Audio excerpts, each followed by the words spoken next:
saya jelaskan boleh? Roh Allah itu di dalam diri manusia juga adalah roh Allah. Jangan keliru. Oke. Kalau Anda Dipikir mengenal ruh Allah, ibu. Kalau Anda mengenal ruh Allah, pasti tidak bela Habib Rizik, tidak demo. Kalau Nah, Anda sampean jangan ngelantur. ngapain dia mau demo Jangan bela Habib ngelantur. Rizik? Ini masih bicara roh Allah. Roh Allah dalam diri manusia, dalam Al-Quran itu adalah roh Allah.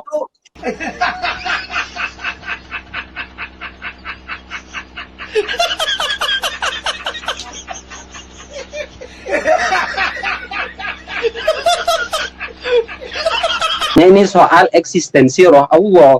Di dalam Al-Quran, roh Allah itu ada dalam diri manusia. Semuanya yang hidup itu roh Allah. Iya. Betul? Roh Allah itu ada setiap manusia bagi yang mengenalnya. Betul. Dan Anda mengenal roh Allah bagaimana? Keliru. Semua yang ada dalam diri manusia yang bisa membuat hidup ini adalah roh Allah menurut Al-Quran. Baca dong ayatnya. Iya. Yang ada manusia itu adalah ruh Allah. Cuman yang secara paten ditulis di Al-Quran itu namanya Isa Al-Masih. Punya nama dia. Semua itu dalam Al-Quran, baik Adam itu wa nafahu fihi mir ruhi, dari ditiupkan ruhku, roh Allah. Bukan ruhnya siapa, bukan ruhnya ibunya sampean, bukan. Jadi gini, itu kita kembali ke topik yang akan turun lagi Isa Al-Masih.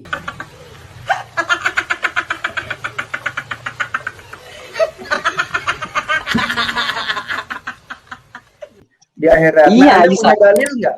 Anda punya dalil nggak Muhammad akan turun lagi? Bentar. Sampean baca tadi suratnya. Isa Al-Masih akan turun ya. Ke dunia itu mematahkan salib. Ya.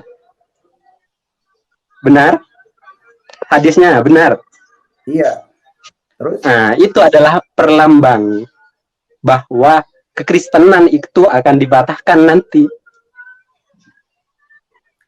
Maksud mematahkan salib di sini adalah akan mematahkan orang yang nyembah berhala, batu hitam, Ka'bah. Makanya oleh Tuhan Yesus diberhentikan. Batu hitam bukan dilambangkan salib, bro. Salah, bro. Karena orang yang menyembah salib itu menyembah berhala. Salib. Menyembah Ka'bah itu menyembah berhala. Bukan salib. Salib itu begitu. Salib itu di mana-mana adalah lambang kekristenan. Bukan lambang Ka'bah. Bukan.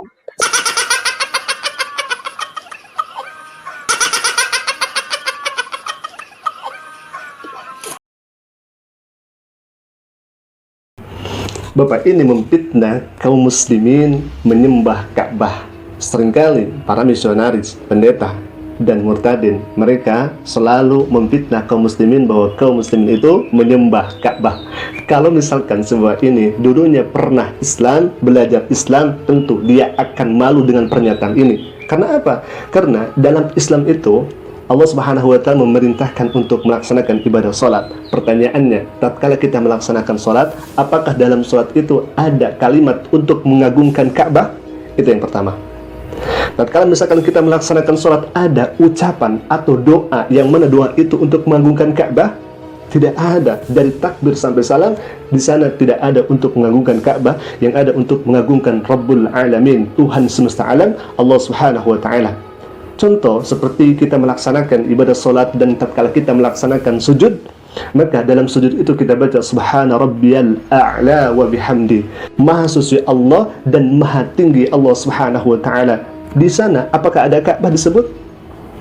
Tatkala kita melaksanakan ruku, bacaannya Subhana Rabbiyal Azimi wa bihamdi. Maha suci Allah, maha suci Tuhan semesta alam, Azimi wa bihamdi, dan maha agung Allah Subhanahu wa Ta'ala. Apakah di sana ada kalimat Ka'bah untuk diagungkan? Tidak ada. Kalau saja si bapak ini belajar Islam dengan baik dan benar, tentu dia akan malu dengan pernyataan ini. Karena dalam Islam, tatkala kita melaksanakan ibadah sholat, tak ada satu kata pun untuk mengagungkan Ka'bah. Akan tetapi yang kita agungkan adalah Allah Subhanahu wa Ta'ala, sang pemilik Ka'bah tersebut. Yang kedua, kalau misalkan ada suatu barang, suatu benda yang dituhankan, yang dipertuhankan, tentu saja orang itu akan mengagungkannya.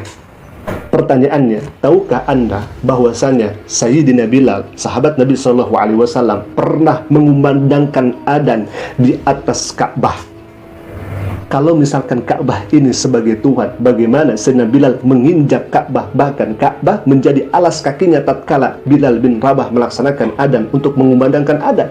Bagaimana Ka'bah dijadikan Tuhan sedangkan Ka'bah ini diinjak oleh Sayyidina Bilal? Coba lihat di Makkah Al-Mukarramah, tatkala kiswah Ka'bah diganti, maka para penjaga Ka'bah di sana mengganti kiswah dari atasnya Ka'bah. Bagaimana disebut Tuhan sedangkan Ka'bahnya ini diinjak? Tapi kalau misalkan kita bertanya, bagaimana kalau misalkan salib? Bagaimana kalau misalkan patung Yesus lalu kemudian diinjak? Apakah berani? Kalau misalkan tidak berani, berarti itulah yang disembah. Itu bantahan yang kedua, sahabat. Selanjutnya, yang ketiga, kenapa kaum muslimin harus menghadap ke Ka'bah tatkala ibadah? Jawabannya, itu adalah perintah Allah Subhanahu wa Ta'ala. Jangan lupa, jangan pura-pura lupa, kaum muslimin sebelum mengarah kepada Ka'bah tatkala melaksanakan ibadah sholat, kaum muslimin itu pernah mengarah kepada Baitul Maqdis.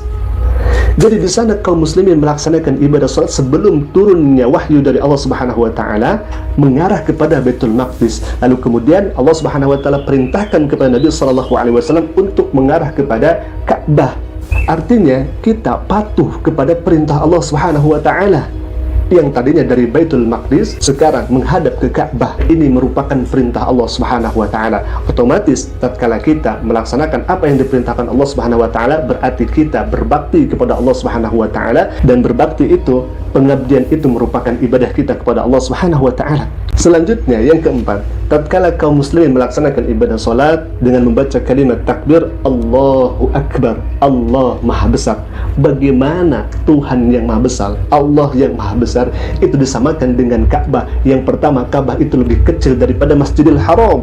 Bahkan dalam ayat kursi atau dalam surat Al-Baqarah, Allah Subhanahu wa taala berfirman, wasi'a kursiyyus samawati wal ard.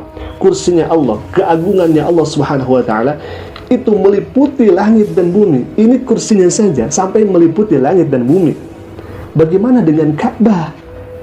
Na'udzubillahi min dzalik, orang yang memfitnah kaum muslimin menyembah Ka'bah, pertama, dia tidak mengenal Islam. Yang kedua, mungkin dia tidak melaksanakan ibadah salat. Akhirnya jadi seperti ini. Bahkan dalam Al-Quran, Allah Subhanahu wa ta'ala memiliki sifat wal awwalu wal akhiru wal zahir. Allah Subhanahu wa ta'ala adalah yang awal tanpa didahului dengan tidak ada. Sedangkan Ka'bah dibangun oleh Nabi Ibrahim alaihissalam dengan putranya Sayyidina Ismail. Bagaimana kaum muslim menyembah Ka'bah sedangkan Ka'bah itu dibangun oleh Nabi Ibrahim atas perintah Allah Subhanahu wa taala? Ini yang harus kita pikirkan. Artinya umat Islam tatkala menghadap ke Ka'bah bukan menyembah Ka'bah, tetapi Allah Subhanahu wa taala perintahkan itu agar pemersatu kaum muslimin supaya umat muslimin mudah untuk mencari arah tatkala dia melaksanakan ibadah salat. Jadi sangat awam sekali bagi orang yang mengatakan bahwa kaum muslimin itu menyembah Ka'bah, sedangkan Ka'bah dibangun oleh Nabi Ibrahim alaihissalam dan atas perintah Allah Subhanahu wa taala. Dan harus diingat bahwa Ka'bah ini merupakan kiblat kedua, arah kedua setelah kita mengharap kepada Baitul Maqdis. Atas perintah siapa? Atas perintah Allah Subhanahu wa taala. Dan bisa dipastikan bagi seorang muslim yang menjadikan Ka'bah itu sebagai Tuhannya, Ka'bah itu sebagai sesembahannya, maka pada waktu itu kaum muslimin ini telah keluar dari Islam. Baik, kita akan lanjutkan lagi sahabat videonya. Bukan lambang Ka'bah, bukan lambang Batu Hajar Aswad, bukan. Dengerin. Salib itu lambangnya horizontal, vertikal. Tahu nggak artinya horizontal? Horizontal itu hablum minanas, hubungan sesama manusia. Bukan manusia dibunuh, bukan gereja dibom, tapi hablum minanas, hubungan sesama manusia baik, itu horizontal. Artinya itu simbol. Vertikal simbol. Itu kan hanya Tuhan. Simbol buatan. Jangan ngarang. Jangan ngarang. Jangan ngarang. Vertikal adalah hubungan dengan Tuhan. Jadi kalau umat Kristen itu hubungan dengan Tuhannya langsung, tidak melalui Jibril, tidak melalui jin dari Gua Hiro. Begitu. Orang Kristen itu menyembah Tuhan itu langsung. Di mana-mana kalau salib itu lambang kekristenan, bukan lambang apa-apa. Nah, itu iya berarti benar dong.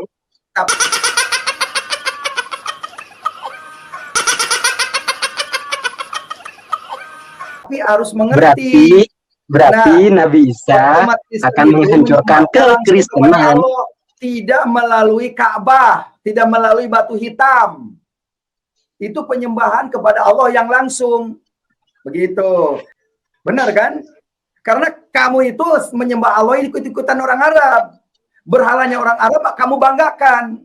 Bentar, baca sejarah dulu. Begitu Pak Rusdi. Dulu umat Islam itu ada takut ya. Bukan takut. Saya kalau melayani coba sampean baca Al-Maidah 72 biar paham. Gantian yang lain dulu ya. Itu takut. Kan orangnya, jadi saya nggak yang lebar ini bukan takut. Ya. Ini takut ya Pak Ece. Itu seperti Nabi. Terima kasih. Ya.